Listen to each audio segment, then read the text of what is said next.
Oke, selamat datang. Kali ini kita akan coba membedah salah satu konsep yang paling kuat dalam eskatologi Islam, yaitu neraka. Kita akan melihatnya dari sudut pandang sumber-sumber teologis untuk memahami strukturnya, seperti apa sifatnya, dan bagaimana perjalanan psikologis para penghuninya. Yuk kita mulai pembahasannya. Kita mulai dengan ayat yang satu ini yang berlaku untuk semua orang. Menurut sumber-sumber ini bukan takdir buat sebagian orang aja, tapi sebuah kepastian bagi setiap jiwa. Jadi pertanyaannya bukan apakah kita akan menemuinya, tapi bagaimana kita akan melewatinya. Pembahasan kita akan dibagi menjadi 4 bagian. Pertama, kita akan mulai dengan konsep waktu itu sendiri. Lalu, perjalanan universal melintasi neraka.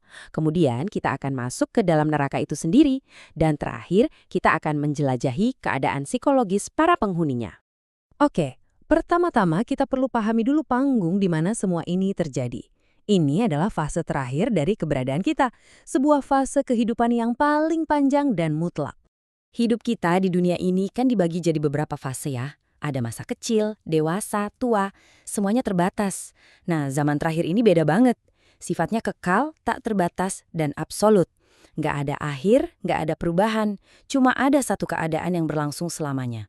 Dan dalam keabadian ini ada dua realitas yang sangat kontras. Buat penghuni surga, ini adalah kenikmatan tanpa akhir. Tapi buat penghuni neraka, ini adalah fase kehidupan yang paling buruk dan paling menyakitkan. Sebuah penderitaan yang gak ada ujungnya.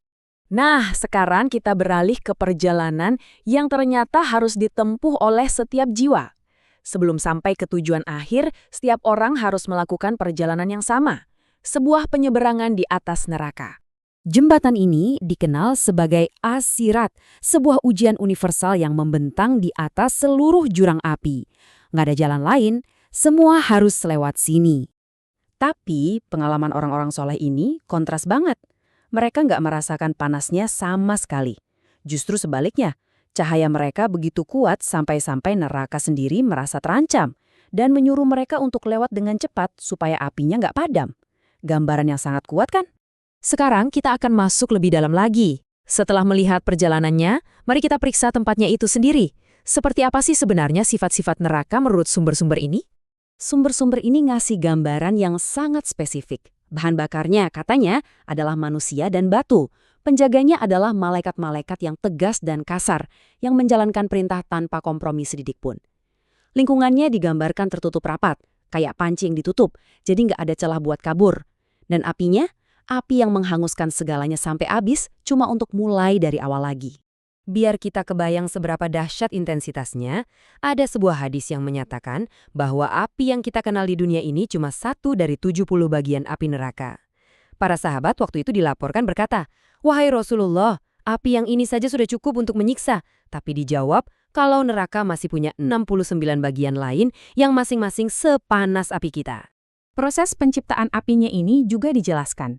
Dikatakan bahwa api neraka itu dipanaskan selama 1000 tahun, sampai warnanya jadi merah. Terus 1000 tahun lagi sampai jadi putih. Dan terakhir 1000 tahun lagi sampai akhirnya jadi hitam. Jadi hasil akhirnya, menurut sumber ini, adalah api yang hitam dan gelap. Bahkan hukuman yang dianggap paling ringan pun rasanya nggak tertahankan. Bayangkan, seseorang cuma memakai sandal dari api tapi itu cukup untuk membuat otaknya mendidih seperti air di dalam panci. Tapi yang paling mengerikan adalah, dalam penderitaannya itu dia benar-benar yakin kalau nggak ada orang lain yang siksanya lebih parah dari dia. Padahal hukumannya itu tingkat paling minimal. Oke, sekarang kita beralih dari siksaan fisik ke penderitaan psikologis. Ini adalah sebuah perjalanan keputusasaan, sebuah siklus permohonan yang nggak ada habisnya. Kunci dari siksaan abadi ini adalah pembaruan yang terus-menerus. Dikatakan bahwa setiap kali kulit mereka terbakar habis, kulit itu akan langsung diganti dengan yang baru. Tujuannya apa? Supaya mereka terus merasakan sakit yang sama tajamnya tanpa pernah ada istilah terbiasa atau mati rasa. Perjalanan mereka dimulai dengan rasa lapar yang luar biasa.